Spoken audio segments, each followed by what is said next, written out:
My husband and I moved into a house not far from my parents. It was family owned. With me being able to see ghosts and other paranormal things, I always walked through a house before deciding if I wanted to live there. My walkthrough was great, no sign of anything. That was a first for us. We moved in. My husband was working a night shift job at the time, and I was alone most of the day and night. I was up late unpacking the boxes that went into the kitchen. I had gotten to the plates, I washed them and put them in the cabinet and turned around to start on another box. The plates were back in the box. I stopped and thought, could have sworn I had put those away. I just let it go, not thinking anything else about it. So, I put them back into the cabinet and moved to my next task. After I had gotten the kitchen put together and cleaned up the mess from cleaning and unpacking, I was ready for bed. I crawled into the bed and almost instantly fell asleep. At 4 a.m., I heard music coming from the attic. So I crawled out of the bed and walked to the stairs, opened the door and walked to the landing, and peered over the banister. Nothing. I looked for a music box, not one to be found, so brushing it off again, I went back to bed. Nothing else happened for around a month or so, which I was thankful for. After about 3 months of us living there, things started to get worse. Now there was no denying it. Something was in our house. But I hadn't seen a ghost or spirit, nothing. Whatever it was something that didn't want to be seen. The night my husband went back to work, I was sitting on the couch watching TV, and a huge crash came from the attic. I grabbed a knife from the kitchen as I walked through to the stairs to the attic once again. I threw open the door and it slammed against the wall.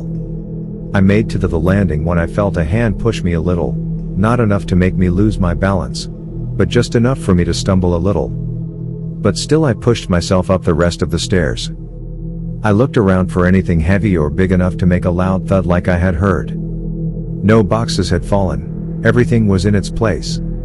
But I noticed a hole in back wall of the attic. I went back downstairs and grabbed my husband's flashlight, and made my way back to the hole in the wall. I shined the light. What I found chilled me to the bone. I had found a human skeleton. I screamed and ran back downstairs, called the police and then my husband at work. The police had gotten to the house before my husband did, cause he had to wait for his replacement to get there before he could leave. I was sitting on the couch explaining to the sheriff what had happened. I went through it so many times that night it was unbelievable. One question that he had asked me was what had made me look in the hole in the wall. I said I didn't know, I was just looking for the source of the thump I had heard coming from the attic. By the time my husband had gotten home, the house was crawling with policemen. He came through the door as they were bringing out the skeleton. A few weeks after, I finally heard from the police about the skeleton. It turned out to be a little boy the age of 12, and the cause of death was determined to be murder. The crime lab had done a reconstruction on his skull, and the face they had come up with matched a missing person report from about 30 years before I found him. His name was John. So, now I was faced with the question, how did this little boy get in my house? By that time, I was starting to see the ghosts that were in my house. A man, a woman and a little boy. I was finally able to get them to talk to me.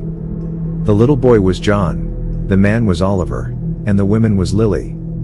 Oliver was just a mean man, also a distant family member, and his wife was Lily. She was attached to the old foot pedal sewing machine in the attic. Lily didn't bother me. In fact, I got the feeling that she was protecting us from Oliver. John was Oliver's son. He had cheated on his wife Leal. John had came to him and told him that he was his son. Oliver had killed his own son. John had no other living family besides myself, my mother and grandmother. We wanted to give him a proper resting place. So we did. After his funeral, John had moved on. He was finally at peace. The next morning after we took care of John, things were so much lighter in the house. I had no worries, or so I thought. After my husband went to work, I had decided to clean the house back up. Once I was finished, I went to bed. I felt someone watching me. I thought it was Oliver, but it wasn't. I made myself wake up to look. I saw a man standing in my bedroom doorway, but his hands and feet were hooves, and his head was that of a goat. Needless to say, I didn't sleep anymore that night. The next night, I was laying in bed alone, on my husband's side of the bed, and a knife had came flying through the air and landed on my pillow.